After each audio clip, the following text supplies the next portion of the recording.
अस्सलामुअलैकुम बिस्मिल्लाहिर्रहमानिर्रहीम। आज बनाएंगे कीमा करेले। तो उसके लिए हमें जिन चीज़ों की ज़रूरत है वो मैं आपको बता दूं। ये तकरीबन 1.5 पाव के करीब गाय का कीमा है और ये 1 किलो हैं करेले जो फ्रीज़ हुए हुए हैं और अभी इनका पानी निकल जाएगा तो इनको फ्राई करेंगे। अच्छा, ये है 3 प्याज बारीक कटी हुई, ये 2 टमाटर हैं बारीक कटे हुए और ये 7 हरी मिर्चें हैं बारीक कटी हुई। और ये जो मैंने अभी आपको साबुत गरम मसाला बताया था सारा, वो ये सब मोटा मोटा कूटा हुआ वो है। और इसमें ये 1/4 टीस्पून के करीब सौंफ है, 1/4 टीस्पून के करीब अजीनोमोटो है, 1 टेबल स्पून कुटी हुई लाल मिर्चें हैं, आधा 1/4 टीस्पून हल्दी है और आधा टीस्पून धनिया पाउडर है और नमक हस्बे जायका है।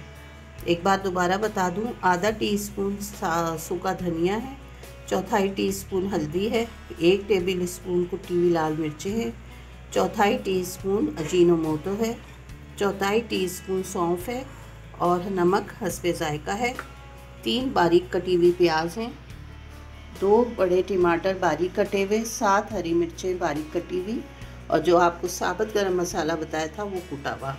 और ये 1.5 पाव कीमा और ये करेले हैं 1 किलो के करीब।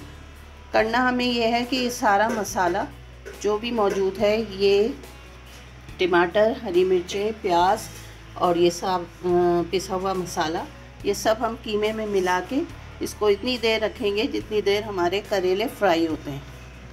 तो इसको हम इतनी देर तक मैरिनेट कर लेंगे और फिर इनको जब करेले फ्राई हो जाएंगे तो उसके अंदर भर के पकाएंगे। ये वो साबुत गरम मसाला जिसको हम कूट के कीमे में शामिल करेंगे, जिसमें 3 बड़ी इलायची है, 1/4 टीस्पून जायफल और जावित्री दोनों मिक्स हैं और आधा टीस्पून के करीब दालचीनी है, आधा टीस्पून काली मिर्चें हैं, 8 लौंगे हैं, आधा टीस्पून ज़ीरा है और 2 बादियान के फूल हैं और 3 बड़ी इलायची है। तो इनके दाने हम निकालेंगे। 3 बड़ी इलायची, 2 बादियान के फूल, 8 से 10 लौंगे, आधा टीस्पून साबुत काली मिर्चें, आधा टीस्पून ज़ीरा, आधा टीस्पून दालचीनी, 1/4 टीस्पून जायफल जावित्री और 3 बड़ी इलायची के दाने और 2 बादियान के फूल। मुझे उम्मीद है आपको याद हो गया होगा मसाला। इस मसाले को हम कूट के कीमे में शामिल करेंगे। ये रेसिपी मेरी दोस्त की है और हम आज आपके साथ इसको शेयर कर रहे हैं। इंशाल्लाह ये रेसिपी आपको बहुत अच्छी लगने वाली है और बिल्कुल मुनफरिद अंदाज से ये कीमा करेले बनेंगे। तो अगर आपको रेसिपी अच्छी लगे तो ज़रूर लाइक शेयर कीजिएगा, क्योंकि हमें ख़ुद ये रेसिपी बहुत अच्छी लगी है और उन्होंने बहुत मोहब्बत से हमें दी है, तो हमारा फ़र्ज़ है कि हम इसको आप सबके लिए शेयर करें। चलें तो स्टार्ट करते हैं। सबसे पहले हम ये करते हैं कि ये सारा मसाला जो भी है वो इसमें कीमे में मिक्स कर देते हैं।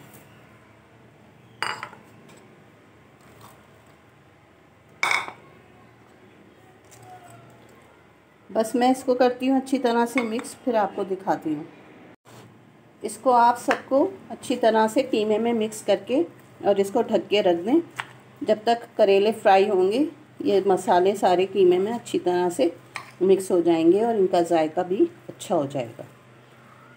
तो मुझे उम्मीद है कि आपको ये रेसिपी भी अच्छी लगेगी इंशाल्लाह। तो फिर लाइक शेयर और सब्सक्राइब तो बनता है।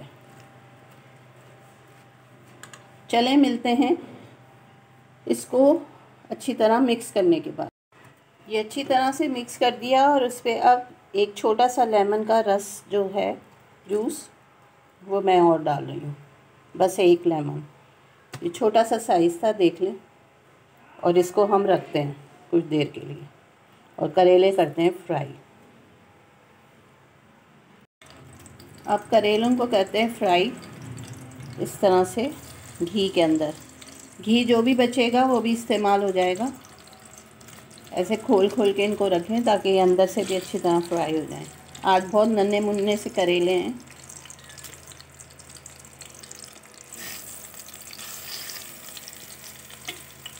बस ये फ्राई होंगे, फिर हम सारा कीमा इसमें भर के और दोबारा इनको हल्के हाथ से, हल्का नहीं, हल्के हाथ से इनको फ्राई करेंगे घी में। और फिर हम इनको दम पे रख देंगे तकरीबन 1 घंटे के करीब, ताकि कीमा जो अंदर से मुकम्मल तौर पे पक जाए, क्योंकि हम कच्चा कीमा इसमें भर रहे हैं, पका हुआ नहीं।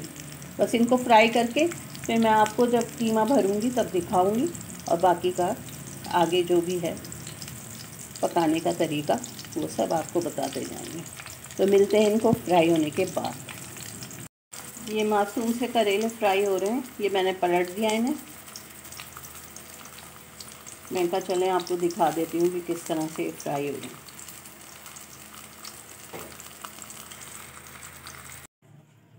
अब ये कीमे को इस तरह से हम करेलों में भर लेंगे और इसको धागे से बांध देंगे। ये मैं पहले भी बता चुकी हूँ कि कीमा भर के मसाला किस तरह भरा जाता है। बस इस तरह ये सारे हमने देखे, बाकी के तो भर चुके हैं और बांध भी लिए। और बस इसको बांध के हम और फिर इसको घी के अंदर हल्के हल्के हाथ से फ्राई करेंगे और ये मसाला भी उसमें शामिल कर लेंगे। तो चलें ये सारे कंप्लीट हो जाएं तो फिर आपको बाकी की रेसिपी बताते हैं। अब ये मैंने इसके अंदर 1 कप के करीब घी डाल दिया है, और वो जो फ्राई वाला था बचा हुआ वो भी इसमें डाल देंगे। अब इन करेलों को हम इसमें इस तरह रख देते हैं और इनको हल्के हाथों से हम फ्राई कर लेंगे इसी के अंदर, और बाकी बचा हुआ सारा मसाला भी इसी में डाल देंगे। तो इनको हल्के हल्के हाथों से करना है ताकि ये टूटे नहीं बल्कि खुले नहीं। चले मैं ये सारे डाल के फिर आपको दिखाती हूँ। अब इनको हल्के हाथों से इस तरह से थोड़ा थोड़ा पलटने की कोशिश करें, नहीं भी पलटें तो बस इसको हिला तो लें। और ये बाकी का जितना भी कीमा बचा हुआ था सारा वो भी इसमें डाल देते हैं और इसको 5 मिनट मज़ीद ऊपर नीचे करने के बाद इसको हल्की आंच पे हम दम पे 1 घंटे के लिए रख देंगे। 1 घंटे के बाद फिर आपको बताएंगे कि कैसे बने। बस ये 5 मिनट हमने इसको हिला लेना है। अब ये 5 मिनट हो गए हैं, मैंने इनको हल्के हल्के हाथ से ऊपर नीचे कर दिया है, कीमे को भी हिला लिया है। अब मैं इसको बिल्कुल हल्की आंच पे दम पे रख रही हूँ उस वक्त तक जब तक कीमा, टमाटर, प्याज वगैरह सब चीज़ गल जाएगी। फिर हम आपको इसका फाइनल लुक दिखा देंगे कि ये कैसा लग रहा है। और खुशबू भी बहुत अच्छी आ रही है। इंशाल्लाह आपको ये रेसिपी अच्छी लगेगी तो बनाइएगा और बताइएगा और दुआओं में याद रखिएगा। तो चले मिलते हैं 1 घंटे के बाद। ये करेलों को तकरीबन आधा घंटा हो गया पकते हुए, तो थोड़ा सा ये खुश्क हो गया था तो मैंने इसमें आधा कप पानी डाल दिया है ताकि ये मज़ीद अच्छी तरह से कीमा भी गल जाए और करेले भी। तो सिर्फ आधा कप पानी डाला है और इसकी बिल्कुल मध्यम आंच रखी हुई है और इसको दम पे ही रखा हुआ है। तो अब इसको मज़ीद आधा घंटा और लगेगा, फिर मैं आपको डिश आउट करके दिखाऊंगी। ये तकरीबन अब हो चुका है तैयार। और एक बहुत बड़ी मिस्टेक ये हुई कि मैं आपको बताना भूल गई कि मैंने इसमें लहसुन अदरक पेस्ट भी डाला है 1 टेबल स्पून भर के, तो वो ज़रूर याद से कीमे में ही मिलाना है, वो मैं भूल गई थी बताना। बस ये तकरीबन तैयार हो गया। मैं इसको थोड़ा सा भून के और फिर डिश आउट करके आपको दिखाती हूँ।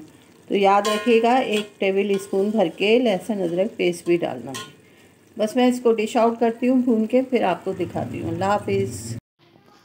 लीजिए ये हो गया तैयार कीमा करेले, भरे हुए कीमा करेले, और बहुत अच्छी और नई रेसिपी थी। इंशाल्लाह ये आपको पसंद आएगी, और अगर आपको अच्छी लगे तो लाइक, शेयर और सब्सक्राइब कर दीजिएगा। और इंशाल्लाह हम कोशिश करेंगे मज़ीद बेहतर रेसिपी और नई बनाने की। तो हमारे साथ जुड़े रहिए और दुआओं में याद रखिए। और बस क्या कहना चाहिए, बस यही कि अच्छा लगे तो ज़रूर बताइएगा।